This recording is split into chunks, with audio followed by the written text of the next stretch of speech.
Lesson 11 में हम पढ़ रहे थे फिनॉल और अब तक बात हो चुकी थी फिनॉल की प्रिपरेशन मेथड की, फिनॉल की फिजिकल प्रॉपर्टीज की और फिनॉल की केमिकल प्रॉपर्टीज हमने स्टार्ट कर दी थी। और लास्ट क्लास में हमने बात की थी फिनॉल के एसिडिक कैरेक्टर को लेकर के और आपको बताया था कि फिनॉल में रेजोनेंस के कारण क्या होता है, स्टेबल फिनॉक्साइड आयन बनता है, इसी वे में प्रोटॉन का सेपरेशन हो जाता है।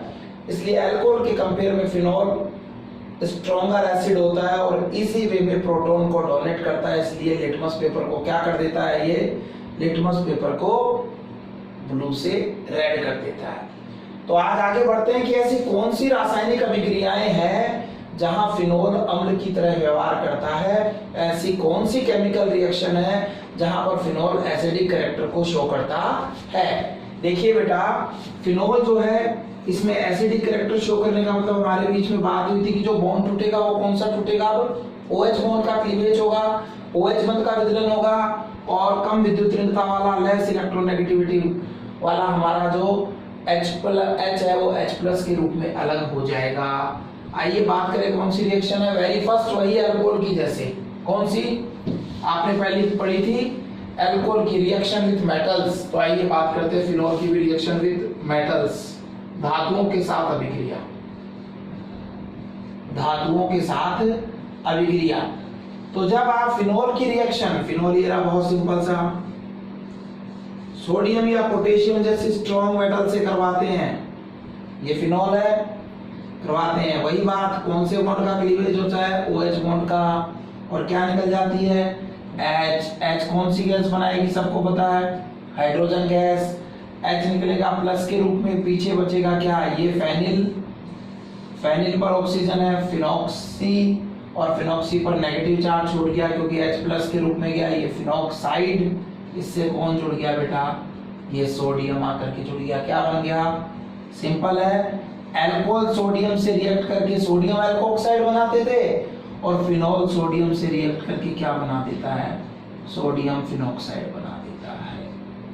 वही बात हाइड्रोजन गैस बनाने के लिए कितने H चाहिए, 2, यहाँ से कितने निकले हैं 1, कितने फिनॉल ले लीजिए 2 की रिएक्शन के लिए सोडियम भी कितने चाहिएंगे 2, तो सोडियम फिनॉक्साइड भी कितने बन जाएंगे 2, और इस तरह से 2 से जो H निकले वो मिलकर क्या बना लेंगे, H2 बना लेंगे। ओके, तो पहली अभिक्रिया पूरी हुई। फिनॉल की पहली रासायनिक अभिक्रिया, फिनॉल का फर्स्ट केमिकल रिएक्शन जहां वो एसिड की तरह बिहेव करता है। जब फिनॉल की रिएक्शन सोडियम मेटल से होती है तो सोडियम फिनॉक्साइड और हाइड्रोजन गैस बनता है। अल्कोहल इस रिएक्शन में सोडियम एल्कोक्साइड और हाइड्रोजन गैस बना रहा था। आइए सेकंड रिएक्शन विद Gr, बहुत सिंपल है, ये किरण्यार अभिकर्मक से अभिक्रिया क्या होता है, ये कहता है कि जब आप फिनॉल की अभिक्रिया किससे करवाते हैं, Gr से, याद करो यही तो था Gr, ऑर्गेनोमेटेलिक कंपाउंड, कार्ब धातु क्योंकि जिसमें कार्बन और मेटल के बीच में बॉन्डिंग थी। कहा था मेटल पे चार्ज पॉजिटिव होगा सर और यहाँ एल्किल ग्रुप के कार्बन पर नेगेटिव चार्ज आएगा। जब इस Gr की रिएक्शन आप याद करो, आप करवाते थे किससे, अल्कोहल से, किससे करवाते थे आप, अल्कोहल से। तो अल्कोहल में भी OH ग्रुप की रिएक्शन थी जिसमें क्या था, अल्कोहल का H पार्टिसिपेट करता था और यहाँ से एल्कोक्साइड हटता था और वो एल्कोक्साइड याद कीजिए क्या करता था, इस Mg के साथ जाता था और ये मिलके ये वाला एल्किल और अल्कोहल का H मिलके आपको क्या देते थे, एल्केन देते थे। और यहाँ मैग्नीशियम के साथ एक तरफ एल्कोक्सी जुड़ जाता था, एक तरफ हैलोजन था, बन जाता था मैग्नीशियम एल्कोक्सी हैलाइड। कुछ नहीं है। आज क्या करना है आपको, R की जगह C6H5 जोड़ना है। C6H5 जोड़ते ही ये क्या बन गया बेटा, फिनॉल। रिंग जोड़ दो, मुझे कोई ऑब्जेक्शन नहीं है, या C6H5 लिख दो, बात देखिए ये फिनॉल है। तो वही बात, अल्कोहल से एल्कोक्सी ग्रुप निकला था और मैग्नीशियम से जुड़ा था, आज कौन सा हट रहा है, फिनॉक्सी हट रहा है और यहाँ पे क्या मिल जाएगा, magnesium phenoxy halide. Suppose RMgX में आपने यहाँ CH3 ले लिया, X की जगह आपने क्या ले लिया, Br ले लिया, तो ये हो गया CH3MgBr। तो बाहर निकला MgBr और साथ में O6H5 और ये देखो CH3 को H मिल गया, क्या मिल गया बेटा आपको, मैथेन। क्या मिल गई, मैथेन। आपकी इच्छा है जीआर से आप क्या बनाए, एथेन बनाए, तो आपको क्या करना होगा, सिंपल सा काम है। आपने देखा इस रिएक्शन में बनने वाली एल्केन में कितने कार्बन होंगे, बनने वाली एल्केन में कितने कार्बन होंगे, ये डिपेंड करता है जीआर के एल्केन ग्रुप पर, क्योंकि फिनोल का तो कौन पार्टिसिपेट करता है, कौन भाग लेता है, केवल H। तो मेरी इच्छा है एथेन बनाऊं, तो मुझे यहाँ एथिल लेना है। जैसे मैं यहाँ C2H5MgBr लूंगा, इसका नाम हो जाएगा एथिल मैग्नीशियम ब्रोमाइड। है अभी भी जीआर एक एल्किल ग्रुप है, कोई सा भी लीजिए आप, तो कोई नहीं। अब एथिल को H मिल गया, तो यहाँ आपको प्रोडक्ट के रूप में क्या मिल जाएगी, C2H6 एथेन मिल जाएगी। कहने का मतलब अल्कोहल और जीआर की रिएक्शन की तरह फिनोल और जीआर की रिएक्शन में भी क्या होता है, बनने वाली एल्केन के कार्बन एल्किल ग्रुप पर डिपेंड करते हैं कि जीआर में कितने कार्बन का एल्किल ग्रुप आप ले रहे हैं। तो ये आपकी सेकंड रिएक्शन हुई, रिएक्शन विद जीआर। इजी है। अब तीसरी रिएक्शन देखिए, एस्टरिफिकेशन। दूसरे शब्दों में हिंदी में हम कहेंगे इसको क्या, एस्टरीकरण। याद कीजिए एस्टरीकरण आपने अल्कोहल में भी पढ़ी थी, सेम रिएक्शन चल रही है। एस्टरीकरण में अल्कोहल में क्या पढ़ा था कि जब कार्बोक्सिलिक एसिड की रिएक्शन कॉन्सेंट्रेटेड H2SO4 की प्रेजेंस में सांद्र सल्फ्यूरिक अम्ल की उपस्थिति में क्या होता है, अल्कोहल और कार्बोक्सिलिक अम्ल आपस में अभिक्रिया करते हैं। सांद्र H2SO4 की उपस्थिति में अल्कोहल और कार्बोक्सिलिक अम्ल आपस में रिएक्शन करते हैं, तो फलों जैसी मीठी गंध वाला, फ्रूट जैसी स्वीट स्मेल वाला कंपाउंड एस्टर बनता है। इस रिएक्शन को एस्टरिफिकेशन कहते हैं। आ जाओ भैया, क्या है, ले लो एसिड, यही तो एसिड तुम्हारे पास, फेवरेट एसिड तुम्हारा CH3COOH, जिसको आप क्या कहते हैं, एसिटिक एसिड। एसिटिक एसिड की रिएक्शन किससे करवा रहे हैं आप, अल्कोहल की बजाय अब फिनोल है। पहले आप C2H5OH लेते थे एथेनॉल, आज ले रहे हैं C6H5OH, क्या, फिनोल। कुछ भी नहीं बेटा, हम एस्टरिफिकेशन की मैकेनिज्म को अल्कोहल के टाइम समझ चुके हैं, और वहां हमने ये पढ़ लिया था, क्या पढ़ लिया था कि एस्टर के टाइम में जो वाटर बनता है उसमें OH ग्रुप किसका काम में आता है, कार्बोक्सिलिक एसिड का काम में आता है। ये क्या निकल गया, वाटर। और आप देखिए CH3COO, CH3COO मैंने आपको बेटा पहले भी बताया था, आज फिर याद दिला रहा हूं। CH3CO को एसिटिल ग्रुप कहते हैं, CH3CO को एसिटिल ग्रुप कहते हैं, लेकिन जब एसिटिक एसिड में से H+ हटता है तो ये नेगेटिव आयन बनता है CH3COO-। इसको एसीटेट कहते हैं। एथिल अल्कोहल के टाइम यहाँ एथिल जुड़ गया था और एथिल एसीटेट नाम का एस्टर मिला था, आज यहाँ फेनिल जुड़ गया, कोई फर्क नहीं पड़ा, तो इसका नाम क्या हो जाएगा, फेनिल एसीटेट। तो फेनिल एसीटेट नाम का ही आपको क्या मिल गया है बेटा, एस्टर मिल गया है। क्या मिल गया, फेनिल एसीटेट नाम का एस्टर। तो ये कहता है कि जब कार्बोक्सिलिक एसिड की रिएक्शन फिनोल से होती है, जब कार्बोक्सिलिक अम्ल फिनोल से अभिक्रिया करते हैं, तो एस्टर और जल, एस्टर के साथ वाटर बनता है, इस रिएक्शन को एस्टरिफिकेशन कहते हैं। ये रिएक्शन जो है कॉन्सेंट्रेटेड H2SO4 की प्रेजेंस में होती है। अब देखिए आपने एक और चीज पढ़ी थी, एसिलीकरण। एसिलीकरण में आपने क्या पढ़ा था कि अगर कार्बोक्सिलिक एसिड की बजाय हम एसिटिल क्लोराइड ले लें और उसकी रिएक्शन एथिल अल्कोहल से करवाएं, तो एथिल अल्कोहल का ये H एटम जो है ये रिप्लेस हो गया था बेटा इस एसिटिल ग्रुप से, ऐसा। दूसरा आपने पढ़ा था कि अगर एसिटिल क्लोराइड की जगह एसिटिक एनहाइड्राइड ले लें, एसिटिक एनहाइड्राइड क्या था, O के दोनों तरफ CH3CO थे। ये भी आपने पढ़ी हुई चीजें हैं, इसलिए सर ज्यादा फोकस नहीं कर रहे आप। ये है एसिटिल क्लोराइड, और ये एसिड के दो मॉलिक्यूल में से वाटर निकाला है, ये है आपका एसिटिक एनहाइड्राइड। आप किसी को भी ले लीजिए, तरीका एक ही है, क्या वो फिनोल या अल्कोहल से रिएक्ट करता है तो फिनोल या अल्कोहल का H एटम है, उसके साथ ये सारा पार्ट चला जाता है और ये एसिटिल ग्रुप है, ये इस H की जगह बचे हुए के साथ आकर के जुड़ जाता है। आज बेटा मैं एथिल अल्कोहल नहीं, ये रिएक्शन किसके लिए पढ़ा रहा हूँ, फिनोल के लिए, इसलिए इतना ही फर्क करना है कि C2 को C6 कर देना है। C6H5 लिखते ही ये फिनोल हो गया, C2H5OH था, तब तक ये क्या था, एथिल अल्कोहल था। तो जब एसिटिक एसिड फिनोल से रिएक्ट करता है तो भी फेनिल एसीटेट बनता है। जब एसिटिल क्लोराइड फिनोल से रिएक्ट करता है तो भी देखो CH3COO वही एसीटेट और उससे वही फेनिल जुड़ गया, यानी फेनिल एसीटेट नाम का एस्टर बनता है। और जब आपका एसिटिक एनहाइड्रेट रिएक्ट कर रहा है तो भी देखो CH3COO C6H5 वही फेनिल एसीटेट बन रहा है। बस फर्क क्या है, यहां बाहर क्या निकला है, HCl निकला है। HCl बाहर निकलता है तो आपने क्या काम में ली थी, पिरिडीन। पिरिडीन एक बेस, एक क्षार है जो निकलने वाले HCl को अवशोषित कर लेगा और यही फेनिल एसीटेट आपका फिर से एस्टर बन गया।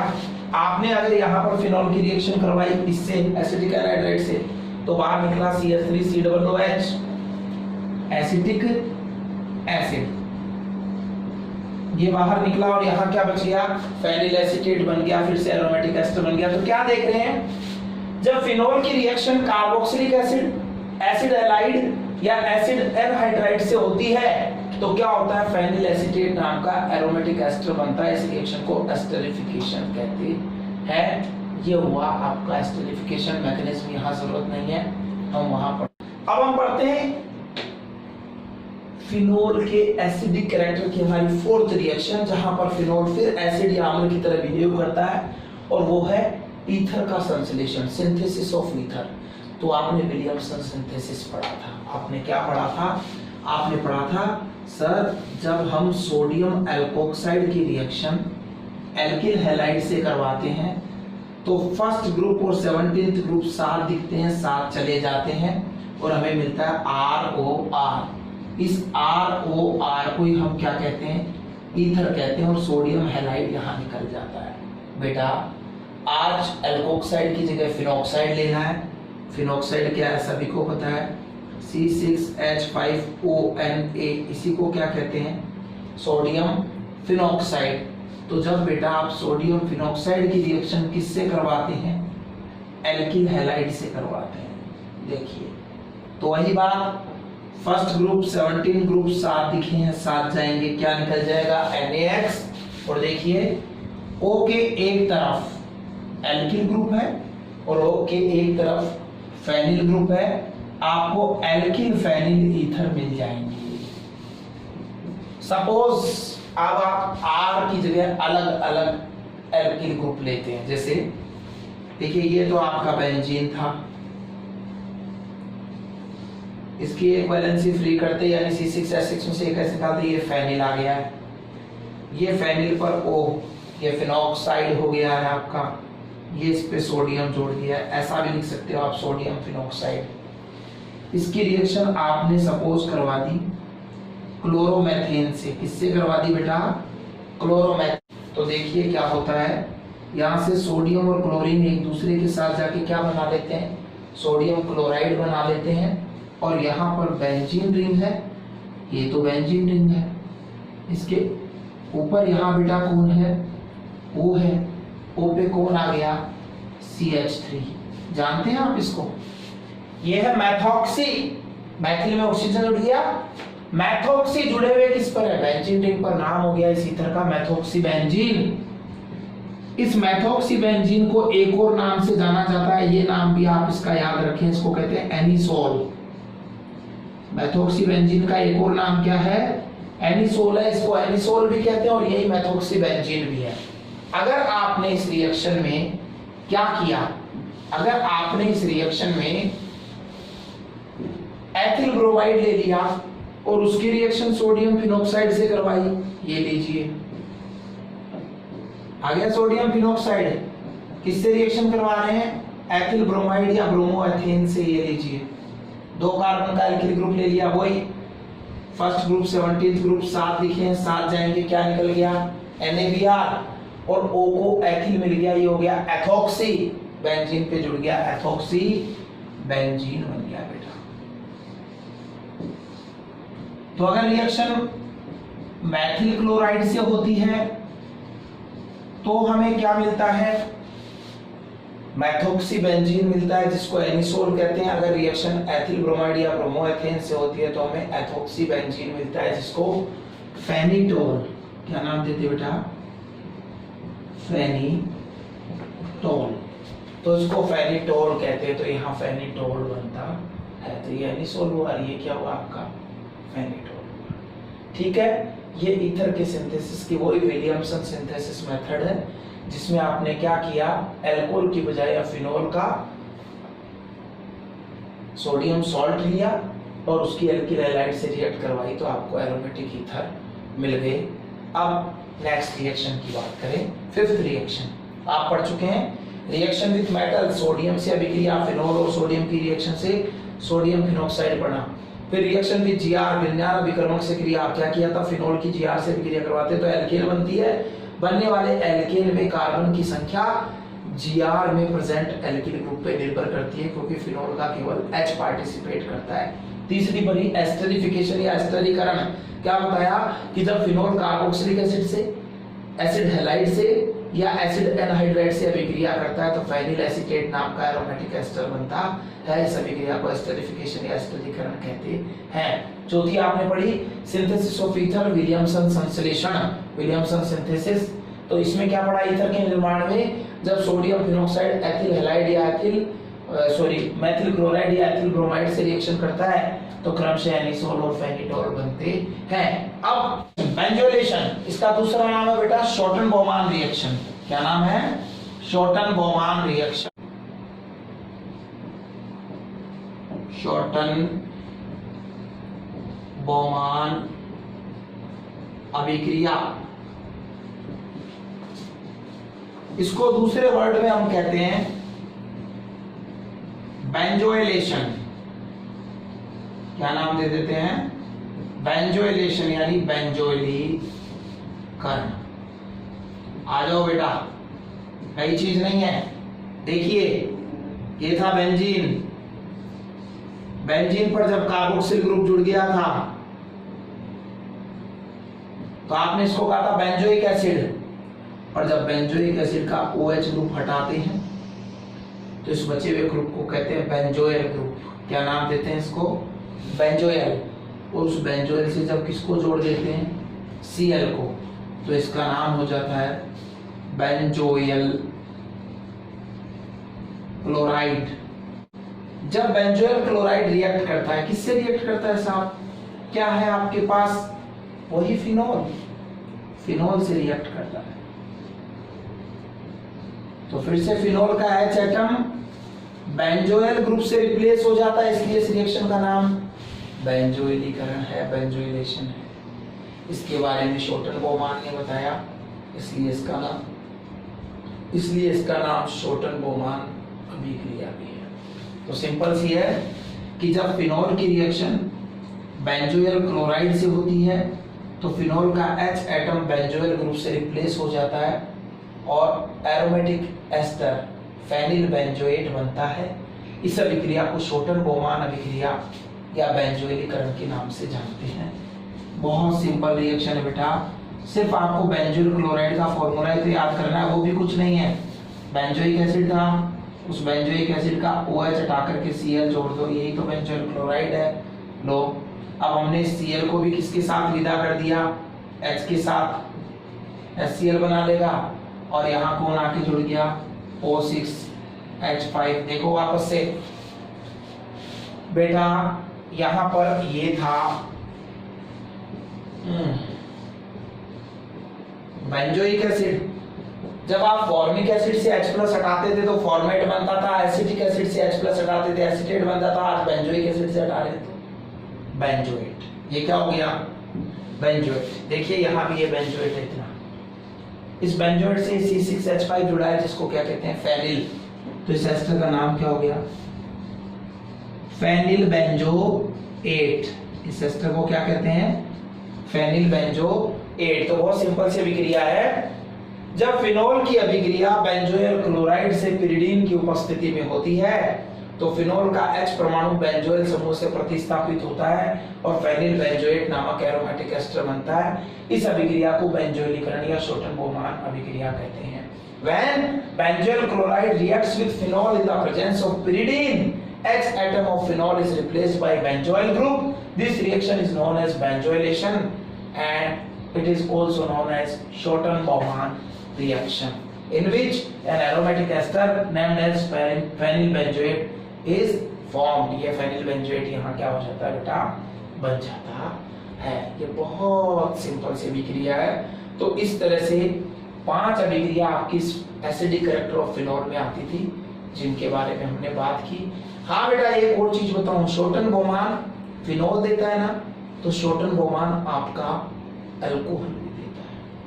कुछ नहीं, क्या होगा जी अल्कोहल में, यहाँ क्या कर दूंगा C2H5OH। अब ये फिनोल नहीं, अब ये क्या है, एथेनॉल। कोई नहीं, यहाँ भी C2H5, अब ये फेनिल नहीं, अब ये एथिल है, तो इसका नाम क्या हो जाएगा, एथिल बेंजोएट। यानी याद रहे कि अल्कोहल भी क्या करता है, अल्कोहल भी बेंजोइल क्लोराइड से जब अभिक्रिया करता है तो उसका भी H एटम बेंजोइल ग्रुप से रिप्लेस होता है और एथिल बेंजोएट नामक एरोमेटिक एस्टर बनता है। तो ये भी इसमें पार्टिसिपेट करता है। तो ये category first acidic character of phenol. Phenol की अम्लीय प्रकृति की अभिक्रिया है जहां ऑक्सीजन हाइड्रोजन बंध का विदलन होता है, ऑक्सीजन हाइड्रोजन बॉन्ड की ब्रेकिंग होती है, कंप्लीट होती है। अब इसमें एक स्पेशल रिएक्शन आपको और बता रहा हूं, स्पेशल बता रहे हैं आपको, ईथर बनाने की है, वो है डाइएजोमेथेन से अभिक्रिया, रिएक्शन विथ डाइएजोमेथेन, डाइएजो ग्रुप जिसमें ये 2 N आ गए थे, ये था डाइएजो ग्रुप, है ना। तो डाइएजोमेथेन में क्या करते हैं, मेथेन के 2 हाइड्रोजन हटा के 2 नाइट्रोजन घुसा देते हैं। ये लीजिए, ये है आपका CH2N2, इसी को क्या कहते हैं, डाइएजोमेथेन। तो बेटा जब ये डाइएजोमेथेन फिनोल से अभिक्रिया करता है, ये लीजिए बेटा, तो बताएं आपको क्या होता है, फिनोल का H एटम निकल करके CH2 पे जाता है, H और CH2 के मिलते ही क्या हो गया, CH3, कार्बन की 3 वैलेंसी तो हाइड्रोजन से सेटिस्फाइड हो गई, तो अब ये नाइट्रोजन को अपने साथ नहीं रख पाता और यहाँ से कौन सी गैस निकल जाती है आपकी, नाइट्रोजन। जैसे नाइट्रोजन निकलती है ये CH3 रह जाता है जिसमें कार्बन की एक वैलेंसी क्या हो गई, फ्री। अब ये CH3 ग्रुप यहाँ पर इस ऑक्सीजन से आके अटैच हो जाता है। सिंपल है बहुत, C6H5O, H जाके CH2 में मिल गया, क्या बना दिया उसका, तो CH3, और CH3 आकर के O से जुड़ गया, तो ऑक्सीजन के एक तरफ फेनिल हो गया और एक तरफ क्या हो गया, मैथिल हो गया। आपको एक एरोमेटिक ईथर मिल गया। वापस से देखो, ये मिला आपको phenyl methyl ether, MnOP methyl phenyl ether, या दूसरे शब्दों में छोटे वाले को क्या कहेंगे, एल्कोक्सी। ये क्या हो गया, मैथोक्सी, और ये क्या है, बेंजीन, मैथोक्सी बेंजीन। इसको अभी क्या नाम दिया था, एनिसोल। अरे बस इतनी सी तो बात है यार भाइयों, ऐसे तो समझ में आता है, इतनी सी बात है। देखो ये अब तो ये फिनोल दिख रहा है, ठीक है, फिनोल का H उधर भेजा, CH3 बनते इसको इधर लाके जोड़ा, और ये देखो अब तो दिख रहा है कि बेंजीन रिंग पर मैथोक्सी ग्रुप आ गया। अब तो कह सकता हूँ मैथोक्सी बेंजीन यानी एनिसोल ही है। तो चाहे C6H5OCH3 लिखो, चाहे O की एक तरफ बेंजीन रिंग जोड़ के CH3, ये एनिसोल है। कौन सी गैस बाहर निकल गई, नाइट्रोजन। याद रहे डाइएजोमेथेन में 1 ही कार्बन है, इसलिए इधर हमेशा क्या आएगा, मैथिल ग्रुप ही आएगा, एक ग्रुप, ठीक है। तो मैथिल ईथर ही बनेंगे आपको। तो जब फिनोल की रिएक्शन डाइएजोमेथेन से होती है तो एनिसोल बनता है। अगर फिनोल की जगह अल्कोहल होता, अल्कोहल भी रिएक्शन कर सकता है। ये लो क्या जोड़ा दिया आपने, जैसे यहां पर जोड़ दिया C2H5OH, क्या कहते हैं इसको, एथेनॉल। लो जी, HCH3 बन गया, अब इस रिंग की जगह इधर कौन है, C2H5 है ना, जोड़ दो, ये लो, क्या बन गया बेटा, ये एथिल मैथिल ईथर बन गया। और कौन सी गैस बाहर निकल गई, नाइट्रोजन। कहने का मतलब एसिडिक कैरेक्टर में जो भी अभिक्रियाएं आपने पढ़ी हैं, ये सारी की सारी अभिक्रियाएं फिनोल भी देता है और अल्कोहल भी देता है, दोनों के लिए सेम है। अगर कोई बच्चा जरा सी इंटेलिजेंस ही रखता है तो उसको क्या करना है, इतना ही याद रखना है कि एसिडिक कैरेक्टर में जो रिएक्शन अल्कोहल देता है वो सभी रिएक्शन कौन देता है, फिनोल देता है। और उसको अल्कोहल के R की जगह फिनोल का C6H5 लगाना है और वही सारे प्रोडक्ट किसके लिए बना देने हैं, फिनोल के लिए बना देंगे। तो एक जगह की याद की भी दूसरी जगह भी काम निकल जाएगा। तो ये first category acidic character of phenol की रिएक्शंस कंप्लीट होती हैं, यानी फिनोल की पहली प्रकार की रासायनिक अभिक्रियाएं पूर्ण होती है जहां ऑक्सीजन हाइड्रोजन बंध का क्लीवेज होता है, ऑक्सीजन हाइड्रोजन बंध का विखंडन होता है और H+ के रूप में H अलग हो जाता है। आइए अब दूसरा बॉन्ड तोड़े, कौन सा, कार्बन ऑक्सीजन बॉन्ड का डिसोसिएशन, कार्बन ऑक्सीजन बंध का विदलन। ये फिनोल है मेरा, ओके बेटा,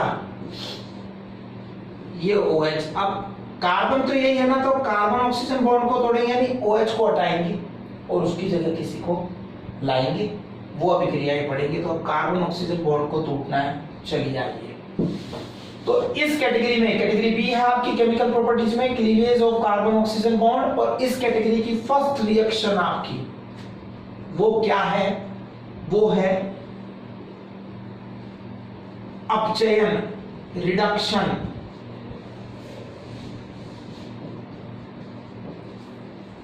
तो बहुत सिंपल सी है, जब आप फिनोल को जिंक पाउडर के साथ हीट करते हैं, जब आप फिनोल को जिंक चूर्ण के साथ गर्म करते हैं, जब आप फिनोल को जिंक पाउडर के साथ हीट करते हैं यानी जिंक चूर्ण के साथ गर्म करते हैं, तो देखो क्या होता है, यही तो है फिनोल, C6H5OH, इसी को कहते हैं फिनोल।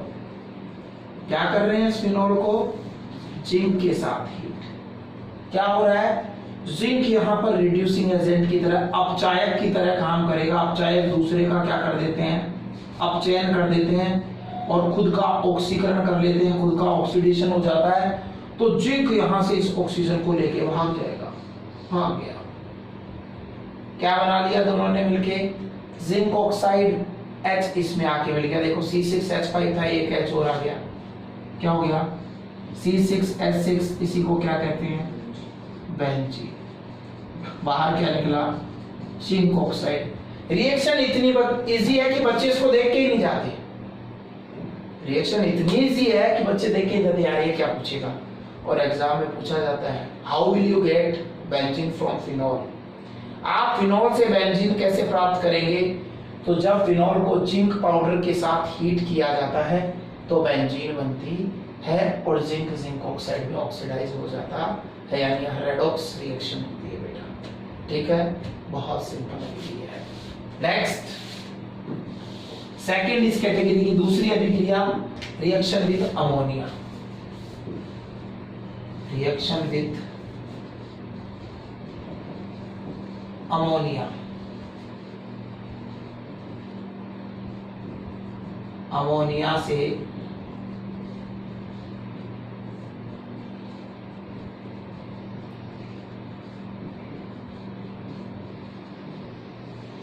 अभिक्रिया, ठीक है।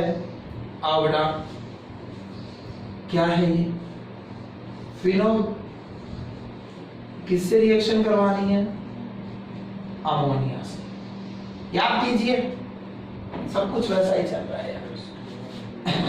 ये किया था, अल्कोहल था, अमोनिया से रिएक्शन करवाते थे, तो अमोनिया को यूं तोड़ देते थे आप और कहते थे सर इनके बीच में से क्या निकल जाएगा, वाटर निकल जाएगा और अमोनिया के एक H एटम की जगह एल्किल ग्रुप आ जाएगा और हमें प्राइमरी एमीन मिल जाएगी। आपने कहा था अगर यहाँ अल्कोहल आधिक्य में लेते हैं, एक्सेस में लेते हैं, तो एक एक करके अमोनिया के सारे हाइड्रोजन एल्किल ग्रुप से रिप्लेस होते हैं, पहले प्राइमरी, फिर सेकेंडरी, फिर टर्सरी और लास्ट में टेट्रा अमोनियम हाइड्रोक्साइड बनता है। यही रिएक्शन आपने एल्किल हैलाइड की भी की थी, वहां भी यही हुआ था, प्राइमरी, सेकेंडरी, टर्सरी एमीन का मिक्सचर और लास्ट में टेट्रा एल्किल अमोनियम हैलाइड बनता है।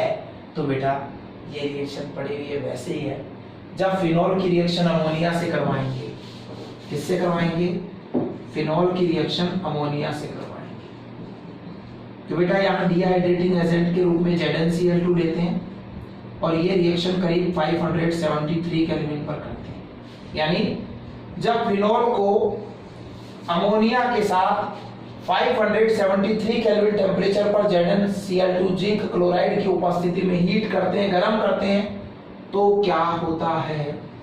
ये होता है वाटर निकल जाता है और बेंजीन रिंग पर OH की जगह NH2 आकर के जुड़ जाता है और आपको एरोमेटिक एमीन मिलती है और इस एरोमेटिक एमीन से आप मिले हुए हैं ना। जब सोडियम नाइट्राइड और HCl से की थी तो डाइएजोनियम सॉल्ट बना था, तो वहां ये रिएक्शन देखी हुई थी। ABC टाइप का क्वेश्चन मैंने पेपर में सेट भी किया था, ये एनिलीन बन गया।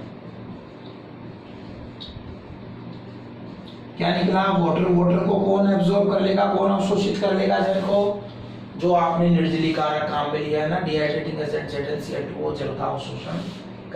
तीसरी अभिक्रिया पढ़े इस कैटेगरी की, रिएक्शन विद PCl5, यानी PCl5 से अभिक्रिया क्या होता है? याद करो, जब अल्कोहल की रिएक्शन आपने PCl5 से की थी तो अल्कोहल खड़ा था, स्टैंडिंग पोजीशन में ले लिया था। PCl5 को कुछ इस तरह से लिखा करते थे आप, PCl3 और 2 क्लोरीन ऊपर नीचे। अब आगे तो याद दिलाने की जरूरत है क्या? तुरंत याद आता होगा, सर ऐसा कर लिया था। क्या निकला था बेटा? POCl3 HCl, ये तो सब प्रोडक्ट बन गए थे। POCl3 HCl और साथ में आपका बन गया था RCl, एल्किल क्लोराइड बन गया था। यही हुआ था बेटा। आ जाओ, आज R नहीं फेनिल ग्रुप है, कोई टेंशन नहीं है। फेनिल ग्रुप है तो क्या फर्क पड़ता है? यहाँ C6H5 लेते हैं, C6H5OH कौन हो गया? फिनोल। PCl5 वैसे की वैसे लिखा जाएगा, वही POCl3 बनेगा और वही क्या बनेगा? HCl बनेगा। और क्या होगा? पहले एल्किल क्लोराइड बन रहा था और आप क्या देख रहे हो आज? इसको कंपेयर करो इससे, फेनिल क्लोराइड मिल रहा है। और ये फेनिल क्लोराइड को वैसे देखा जाए तो ये C6H6 बेंजीन होता। हमने बेंजीन का एक H एटम हटा करके उसकी जगह क्लोरीन जोड़ दिया। ये कौन है? क्लोरोबेंजीन है। ये कौन है बेटा? क्लोरोबेंजीन है, जिसको आप जनरली ऐसे लिखते आए थे बेटा, ये बेंजीन वैलेंसी फ्री और ये क्लोरोबेंजीन। तो ये लिखो बात एक ही है। तो जब फिनोल की अभिक्रिया PCl5 से होती है तो क्लोरोबेंजीन और POCl3 बनता है, फास्फोरस ऑक्सीक्लोराइड बनता है। अगर यहाँ फिनोल को आधिक्य में ले, फिनोल को एक्सेस में ले, तो बनने वाला POCl3 फिर से फिनोल से रिएक्ट करता है और ट्राइफेनिल फॉस्फेट बनता है। अब क्या होता है?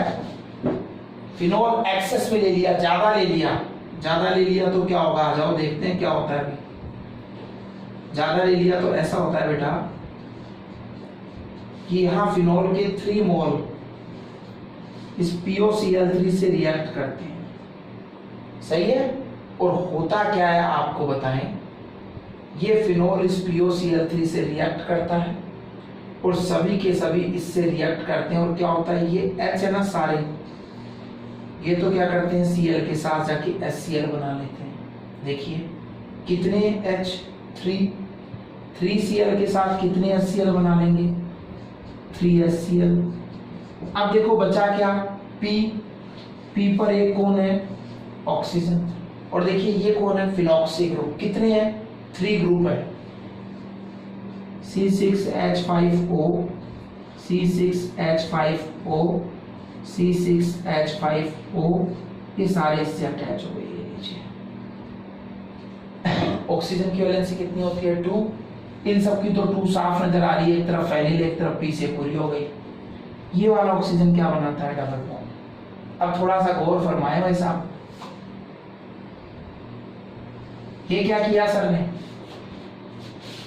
PO4 PO4 को क्या कहते हैं, फॉस्फेट, और ये C6H5 क्या है, फेनिल, कितने हैं, 3, तो क्या लिखेंगे, ट्राई फेनिल, 3 है इसलिए क्या लिखेंगे, ट्राई फेनिल, किससे अटैच है, PO4 से, फॉस्फेट से, तो इस कंपाउंड का नाम हो जाएगा ट्राई फेनिल फॉस्फेट, ये यौगिक बन जाएगा, ये उत्पाद बन जाएगा। तो सर ने कुछ नहीं कहा, सर ने बहुत सिंपल सी रिएक्शन बताई। सर ने कहा कि क्या होता है, जब फिनोल PCl5 से अभिक्रिया करता है तो क्लोरोबेंजीन और फास्फोरस ऑक्सीक्लोराइड बनते हैं। अगर यहाँ फिनोल आधिक्य में लिया जाए तो बने हुए POCl3 से अभिक्रिया करके ट्राइफेनिल फॉस्फेट बना लेता है। मैंने ये कहा कि when phenol react with PCl5, chlorobenzene is formed as product. In this reaction, subproduct POCl3 is obtained, which react with excess of phenol to form triphenyl phosphate as product. ये आपकी cleavage of carbon oxygen bond CO बंध के विदलन की अभिक्रियाएं भी क्या हुई, पूरी हुई। अब हम पढ़ते हैं फिनोल की केमिकल प्रॉपर्टीज में हमारी तीसरी रिएक्शन, और वो है बेंजीन वलय की अभिक्रियाएं, यानी बेंजीन वलय की इलेक्ट्रॉन स्नेही प्रतिस्थापन अभिक्रियाएं, या कहो रिएक्शन ऑफ बेंजीन रिंग, जिनको कहेंगे इलेक्ट्रोफिलिक सब्स्टिट्यूशन रिएक्शन। क्या होता है इनमें, इससे पहले बात करेंगे होती है कहां, याद करो फिनोल के रेजोनेंस को, फिनोल के अनुनाद को। क्या बताया था सर ने, याद दिलाते हैं सर आपको। सर ने आपको बताया था कि आपके पास होता है फिनोल, और उस फिनोल में इससे अटैच होता है बेंजीन रिंग से ऑक्सीजन। आपने पढ़ा था ऑक्सीजन 16th ग्रुप का था एलिमेंट, आउटर मोस्ट ऑर्बिट में थे 6 इलेक्ट्रॉन, उनमें से 2 कर रहे थे बॉन्ड फॉर्मेशन में पार्टिसिपेट, बच गए थे 4, और उन 4 में से एक लॉन पेयर को यानी 2 इलेक्ट्रॉन्स को खींच लेती है बेंजीन रिंग, जिससे यहाँ आता है कौन सा बॉन्ड, डबल बॉन्ड। फिर बात हुई थी जब बनता है यहाँ डबल बॉन्ड, तो सर होता है क्या, ये जो इलेक्ट्रॉन अगले डबल बॉन्ड के हैं वो बॉन्ड पे न रह करके ट्रांसफर हो जाते हैं नेक्स्ट कार्बन पर। इससे क्या हुआ था, आपकी इस पोजीशन पर इलेक्ट्रॉन आने की वजह से आ गए थे क्या, नेगेटिव चार्ज। आपने क्या देखा था कि फिनोल में इस रेजोनेंस की वजह से ये नेगेटिव चार्ज कहां कहां आया था, या तो OH के अगल में लेफ्ट साइड में, या OH के कहां आया था, राइट साइड में, या OH के कहां आया था, सामने। आपको पता है ये left right position ortho positions है, और ये सामने वाले पोजीशन क्या है, पैरा पोजीशन है। इसका मतलब फिनोल में जिनको इलेक्ट्रॉनों से अफेक्शन है वो वहां आए जहां पर ऑर्थो या पैरा पोजीशन है। तो फिनोल में रेजोनेंस के कारण ऑर्थो और पैरा स्थिति पर इलेक्ट्रॉन घनत्व बढ़ जाता है। फिनोल में अनुनाद के कारण ऑर्थो और पैरा स्थिति पर इलेक्ट्रॉन घनत्व बढ़ जाता है, अतः आने वाला इलेक्ट्रॉन स्नेही बेंजीन विलय की ऑर्थो व पैरा स्थिति से हाइड्रोजन परमाणु को हटाकर उसके स्थान पर जुड़ जाता है। इस तरह से फिनोल की इलेक्ट्रॉन स्नेही प्रतिस्थापन अभिक्रिया ऑर्थो व पैरा स्थिति पर संपन्न होती है, जिससे हमें 2 प्रकार के उत्पाद, ऑर्थो उत्पाद और पैरा उत्पाद मिलते हैं। आपको बताया था ऑर्थो में दोनों पास पास होते हैं, पास पास होते तो मुंड फूटते हैं, लड़ाई होती है ना, रिपल्शन होता है, इसलिए पास पास होने से रिपल्शन होता है। इसलिए ऑर्थो के कंपेयर में पैरा प्रोडक्ट स्टेबल होता है, इसलिए पैरा ज्यादा बनता है, ऑर्थो कम बनता है। बताऊं आपको, due to resonance in phenol ortho and para position gets negatively charged. That's why the electrophile attacks on the ortho and para position of benzene ring and displace hydrogen atom. Thus, electrophilic substitution reaction of phenol takes place at ortho and para position, and we got 2 types of product, ortho and para, in which para product is more stable than ortho. ठीक है, 2 product मिलेंगे। तो इसकी reaction कैसी होनी है, electrophilic substitution होनी है, इलेक्ट्रॉन्स नहीं प्रतिस्थापन होनी है। इलेक्ट्रॉन्स नहीं, जो इलेक्ट्रॉन से अफेक्शन करे, इलेक्ट्रॉन से अफेक्शन करे यानी माइनस से अफेक्शन करे, माइनस से अफेक्शन करे प्रेम करे, यानी उस पर क्या होना चाहिए, प्लस। तो आने वाला एक प्लस पॉजिटिव पार्ट होगा, वो आकर के बेंजीन रिंग से H को हटाएगा और उसकी जगह पर खुद जुड़ जाएगा। इस तरह से ऑर्थो और पैरा पोजीशन पर फिनोल की इलेक्ट्रॉन्स नहीं प्रतिस्थापन अभिक्रिया होगी और आपको डिफरेंट डिफरेंट प्रोडक्ट मिलेंगे। क्या मिलेंगे, आओ बात करते हैं। और वही रिएक्शन जो पढ़ते आ रहे हो, पहले वही क्या करेंगे, नाइट्रीकरण। पहली रिएक्शन पढ़ेंगे नाइट्रीकरण यानी नाइट्रेशन। फिनोल का क्या करने वाले हैं हम, नाइट्रीकरण, जिसको हम कह देते हैं नाइट्रेशन। सबको पता है H का हटना और नाइट्रो ग्रुप का आना, H का हटना और नाइट्रो ग्रुप का आना, यही तो कहलाता है नाइट्रेशन या नाइट्रीकरण। और जब करते हैं नाइट्रीकरण तो काम आता है नाइट्रिक एसिड, यही तो है नाइट्रिक एसिड HNO3। और इस HNO3 में देख रहे हैं हम, इस बॉन्डिंग पर ध्यान दें, नाइट्रोजन की इलेक्ट्रोनेगेटिविटी या विद्युत ऋणता है कम, इसलिए नाइट्रोजन पर आएगा पॉजिटिव चार्ज और ऑक्सीजन पर आएगा नेगेटिव चार्ज। जिस पर है पॉजिटिव चार्ज वही तो है हमारा इलेक्ट्रोफाइल या इलेक्ट्रॉन्स नहीं। तो बेंजीन रिंग पे आएगा, H को हटाएगा, नाइट्रो जुड़ जाएगा और नाइट्रीकरण हो जाएगा, नाइट्रेशन हो जाएगा। कैसे, देखते हैं। आइए हम कह रहे हैं जब फिनोल की रिएक्शन, यही फिनोल है, किससे होती है, कॉन्सेंट्रेटेड नाइट्रिक एसिड से होती है, सांद्र नाइट्रिक अम्ल से होती है। तो इसकी ऑर्थो पोजीशन का या फिर पैरा पोजीशन का जो हाइड्रोजन है वो हटता है और उसकी जगह नाइट्रो समूह आ जाता है, इसी को नाइट्रेशन कहते हैं। तो बेटा जाहिर बात है H विदाउट इलेक्ट्रॉन यानी H प्लस के रूप में हटेगा। यहाँ नाइट्रोजन और ऑक्सीजन में से ऑक्सीजन ज्यादा इलेक्ट्रोनेगेटिव पार्ट है, ये नेगेटिव है, तो ये नेगेटिव किसके साथ जाएगा, H प्लस के साथ, और क्या बन जाएगा बेटा, पानी बन जाएगा, वाटर बन जाएगा। अब अगर आपका पैरा पोजीशन से हाइड्रोजन गया है तो उसकी जगह पर आकर के अटैच हो जाएगा कौन, नाइट्रो ग्रुप। और अगर ऑर्थो पोजीशन से, अगर ऑर्थो पोजीशन से गया है तो ऑर्थो हाइड्रोजन की जगह आ जाएगा नाइट्रो ग्रुप। पता है आपको ये फिनोल है, फिनोल में नाइट्रो आ गया, काउंटिंग वहां से करें जहां से OH ग्रुप है, 1 2 3 4, क्या हो गया, 4 पे नाइट्रो, इसको IUPAC में कह देंगे 4 नाइट्रो फिनोल। और ऑर्थो को क्या कह देंगे, 2 नाइट्रो फिनोल। तो बहुत सिंपल सी अभिक्रिया है। जब फिनोल की रिएक्शन सांद्र नाइट्रिक अम्ल यानी कॉन्सेंट्रेटेड नाइट्रिक एसिड से होती है तो बेंजीन विलय का H एटम नाइट्रो ग्रुप से रिप्लेस हो जाता है, प्रतिस्थापित हो जाता है, और हमें पैरा नाइट्रोफिनोल और ऑर्थो नाइट्रोफिनोल का मिश्रण प्राप्त होता है, मिक्सचर प्राप्त होता है। तो इस अभिक्रिया में क्योंकि बेंजीन विलय का H नाइट्रो समूह से प्रतिस्थापित होता है, इसलिए इसको नाइट्रेशन या नाइट्रीकरण कहते हैं। ये कहता है कि अगर फिनोल का ये नाइट्रेशन, फिनोल का ये नाइट्रीकरण, अगर आप एक नाइट्रिकारी मिश्रण, एक नाइट्रेशन मिक्सचर की प्रेजेंस में करते हैं, बेटा नाइट्रेशन मिक्सचर जब वर्ड आ जाए ना तो वहां दो चीजों को साथ में लेते हैं, एक कॉन्सेंट्रेटेड HNO3 सांद्र नाइट्रिक अम्ल और दूसरा कॉन्सेंट्रेटेड सल्फ्यूरिक एसिड यानी सांद्र सल्फ्यूरिक अम्ल। आइए क्या होता है, तो सिंपल नाइट्रिक एसिड से करवाओगे ना सांद्र लेकर तो ऑर्थो और पैरा मिलेंगे, लेकिन अगर इसी अभिक्रिया में आपने क्या किया, इसी अभिक्रिया में आपने अगर H2SO4 और HNO3, ये तो HNO3 नाइट्रिक एसिड और ये H2SO4, दोनों का क्या लिया बेटा, नाइट्रिकारी मिश्रण काम में लिया, नाइट्रेशन मिक्सचर लिया, तो क्या होगा, बेंजीन वलय के सभी ऑर्थो और पैरा हाइड्रोजन नाइट्रो ग्रुप से रिप्लेस हो जाएंगे और आपको 2,4,6 ट्राई नाइट्रोफिनोल मिलेगा, जिसको पिक्रिक एसिड भी कहते हैं। बहुत इंपॉर्टेंट एग्जाम में पिक्रिक एसिड पूछ लिया जाता है।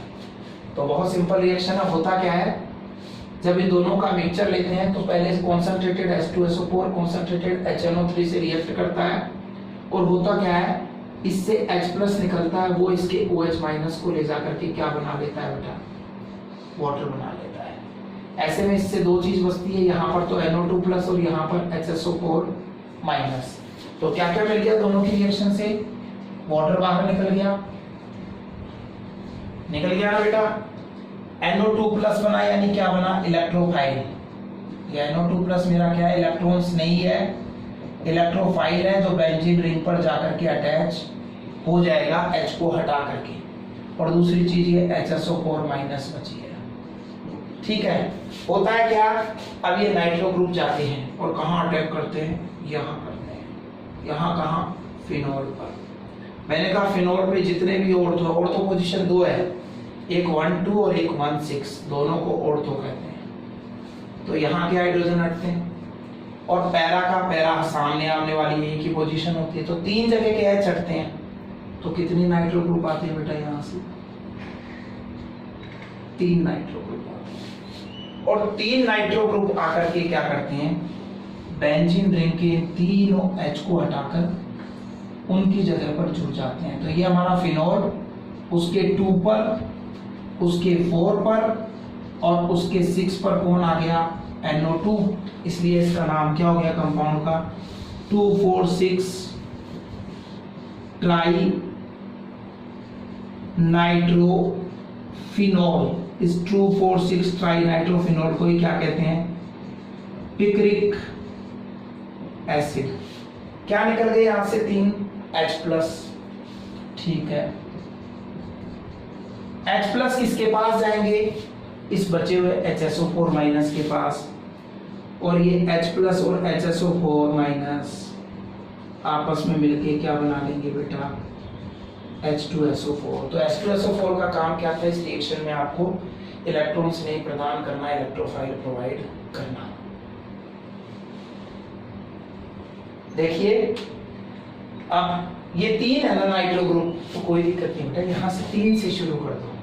ये लो, 3 में से वाटर भी कितने निकल जाएंगे, 3 निकल जाएंगे।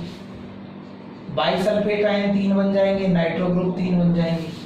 तीनों नाइट्रो ग्रुप तो यहाँ 3 H को हटा करके अटैच हो ही गए। जो 3 H+ हटे वो 3 आपके बाइसल्फेट थे उनसे रिएक्ट करके वापस से क्या बना देंगे, 3H2SO4 बना देंगे। ये रिएक्शन हो गई। ठीक है, आपको बताया था कि अगर हम क्या करें, इन स्टेप्स को ऐड करें तो क्या देखते हैं, H2SO4 जो है हमारा गिरा 3, यहाँ काम आए 3 H2SO4, यहाँ बन गए 3 H2SO4, यहाँ बने थे 3 HSO4 माइनस, यहाँ काम आ गए 3 HSO4 माइनस, यहाँ निकल रहे थे 3 H+, यहाँ यूज हो गए 3 H+, यहाँ बने थे 3 नाइट्रो ग्रुप, यहाँ यूज हो गए 3 नाइट्रो ग्रुप। तो सिंपली रिएक्शन हुई क्या है यार, फिनोल का एक मॉलिक्यूल नाइट्रिक एसिड के कितने मॉलिक्यूल से रिएक्ट कर रहा है, 3 से, किसकी प्रेजेंस में, H2SO4 की, और क्या बना रहा है, 2,4,6 ट्राई नाइट्रोफिनोल, जिसको आप पिक्रिक एसिड कहते हैं, और साथ में 3 वाटर मॉलिक्यूल। ये रिएक्शन हो गई। तो नाइट्रेशन बहुत सिंपल है लेकिन इंपॉर्टेंट है। तो जब फिनोल की अभिक्रिया सांद्र नाइट्रिक अम्ल से होती है तो ऑर्थो नाइट्रोफिनोल और पैरा नाइट्रोफिनोल का मिश्रण बनता है।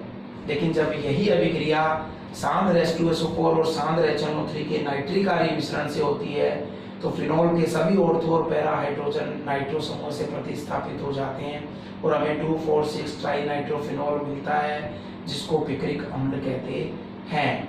ठीक है, हमने कहा when phenol reacts with concentrated H2SO4, ortho nitrophenol and para nitrophenol is formed as product, and if phenol reacts with nitration mixture of concentrated H2SO4 and concentrated HNO3, then all 3 ortho and para hydrogen atoms are replaced by nitro group, and we got 2,4,6 trinitrophenol as final product, which is also known as picric acid। आइए अब आगे चलते हैं और अगली अभिक्रिया पढ़ते हैं, sulphonation, सल्फोनीकरण।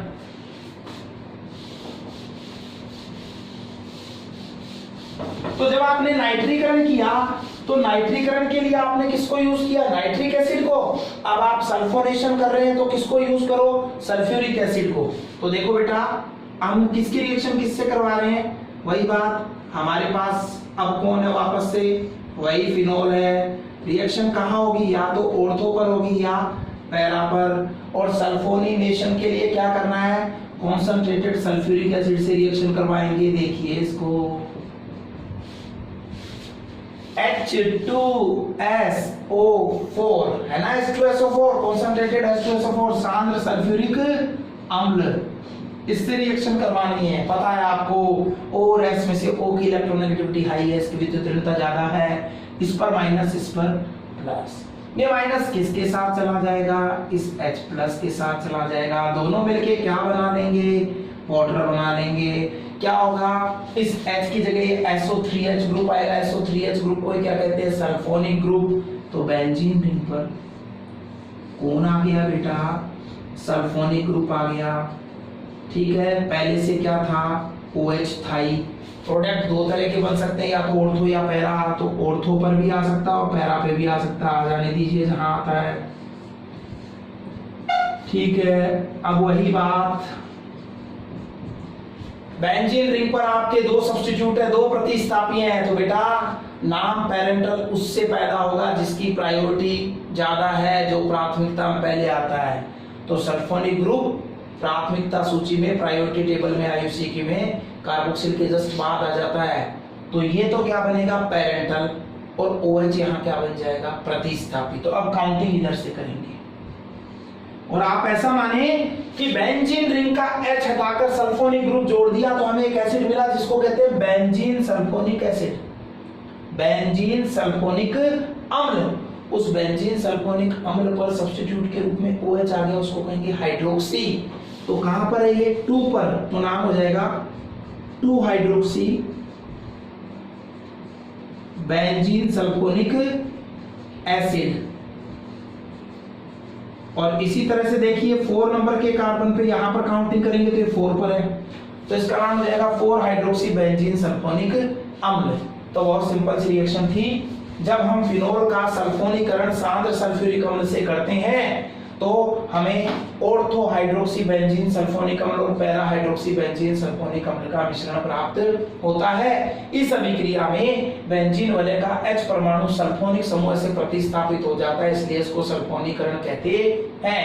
When phenol reacts with concentrated H2SO4, we got ortho hydroxy benzene sulfonic acid and 4 hydroxy benzene sulfonic acid as product. In this reaction, hydrogen atom of benzene ring is replaced by sulfonic group, so this is also known as sulfonation. ये दूसरी अभिक्रिया